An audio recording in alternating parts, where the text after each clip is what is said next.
So here we are back again, and these are my tips. Okay, make sure you listen to all of them. First one is half fill your plate with vegetables or salads. It can be either vegetables or salads or a quarter of each, but half of your plate needs to be full of vegetables and or salads.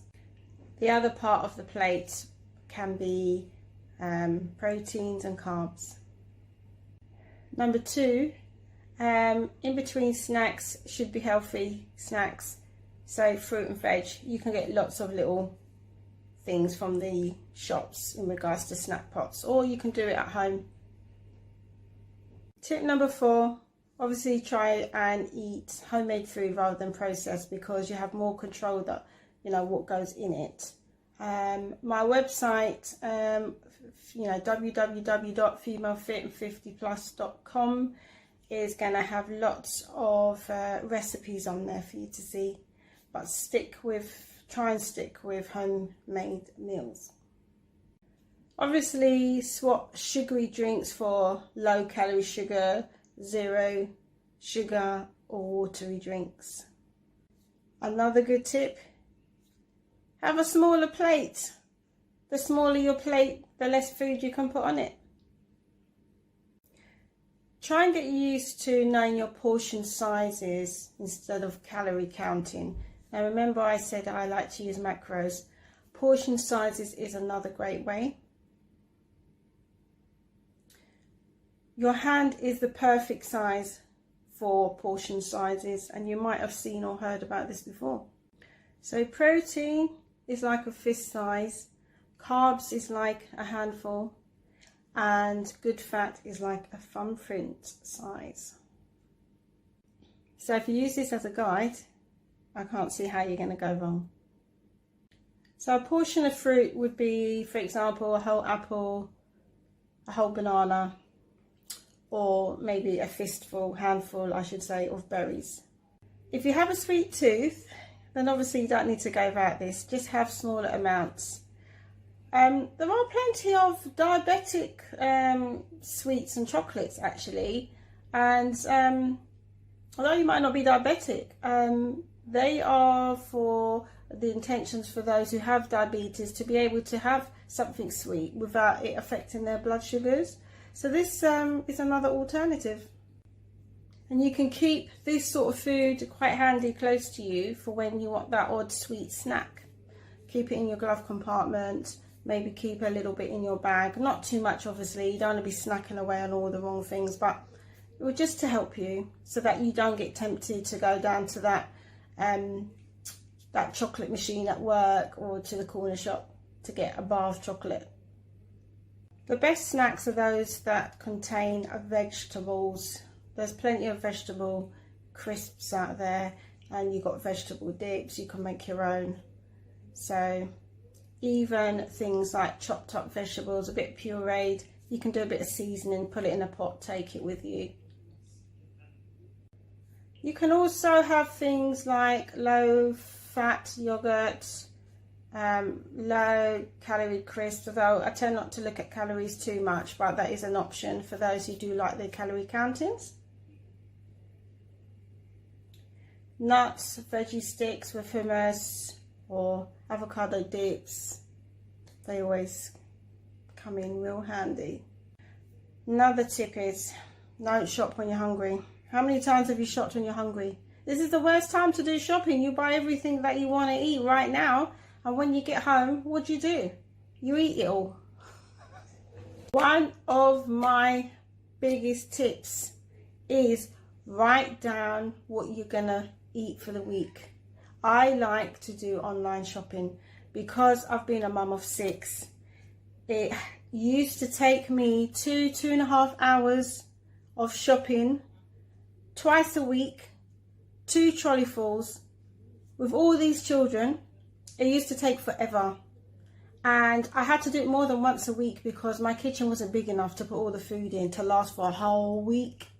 So when I found out about online shopping, oh my god, and it actually helped me to save money, and we ate more healthily because I was writing down my menu for the week. This is what I used to do. Before I even knew all about this, reading it online, this is what I used to do, because obviously I had to be very thrifty with money and I wanted my kid to eat healthy food.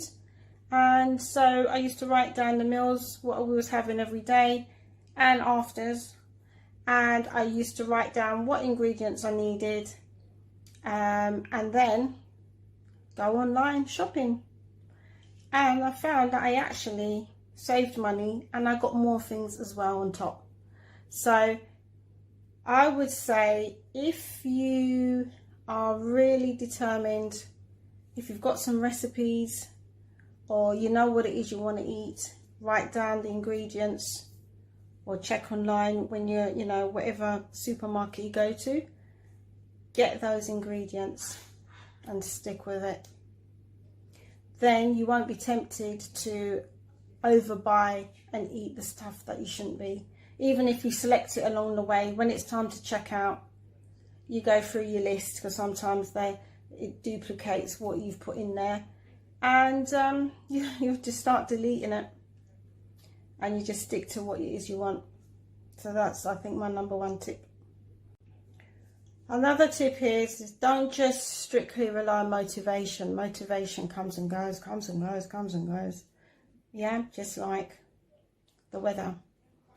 You have to be disciplined, okay? So even on the days when you're not motivated, yeah, you need to try and stick with it. It's about your internal discipline, your internal brain. Your brain is trying to spoil your body, because your brain's got these cravings and its addictions, and he wants this and he wants that. You have to tell it, no way, not today. Now healthy habits are all part of it as well. So if you take the lift at work, take the stairs, okay? Do you know how many people I see taking a lift just to go downstairs? That's laziness, okay? That's not even lack of motivation or anything. That's just lazy. I mean, I could more understand you want to take the lift upstairs, but downstairs, I just don't get that. So take the lift.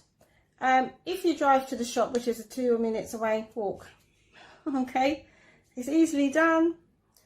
These are just a couple of little things that can just add to you keeping more healthier.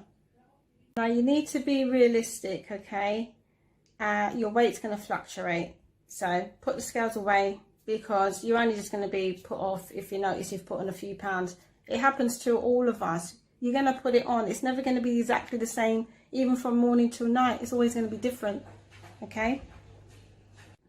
It's far better to concentrate on how you feel and how your clothes fit.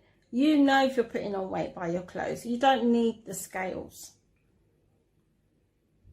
Focus on 1 or 2 realistic goals to start with, because if you start off with loads of 10 different things, you're not going to do it and you're going to give up and you're back to square one. Once you've achieved this goal, or goals, 2 goals, then you can move on to the next 2. Also, exercise. It's got to be done. Try and do it 1 or 2 days a week, okay? And 10-15 minutes, that's all. Do you know 10-15 minutes goes so quick? When you try and put all your effort, because I've only got 10 minutes, I've only got 15 minutes, you actually are working twice as hard as if you had half an hour or 40 minutes. You put so much in it because you're dedicated. Set a timer on your phone. This is what I do. I set my timer and I just keep that as a focus, and I just do what I need to do. However long I'm doing it for, that is what I do. So I would suggest once or twice a week to start with, 10 minutes minimum, 15 minutes, 10-15 minutes, and then that's it. And if you find that you can do that and stick to it, which you should be able to because it's not that much time, eventually you'll start to do more. What you need to try and do is build up a habit, and we need to get you in that habit, but we don't want to put you off. So once you start doing that, your body starts to get used to it, and then you start enjoying it, and before you know it, you want to do another 5 minutes, or you might add on that extra day a week. Okay? Finally, There are times when I'm going on holiday, I might have that special occasion to go to. I've got this banging dress or this really nice bikini and I want to look my best, okay? Then I might do my fasting, which you can see on my IGTV. It's also on YouTube. And it's just tips on how to do a fasting for specific times, okay? It's not something you do all the time, but for that occasion where you need that just extra, where you know it's going to get you to where you need to be. Obviously, you need to be healthy for that. You wouldn't have any medical conditions or be pregnant or things like that. So these are the tips, guys. I must have given you, I don't know, 15, 20 tips. I lost count. So these are the tips, and I hope you like it. And watch out for some more videos. See you on the next one.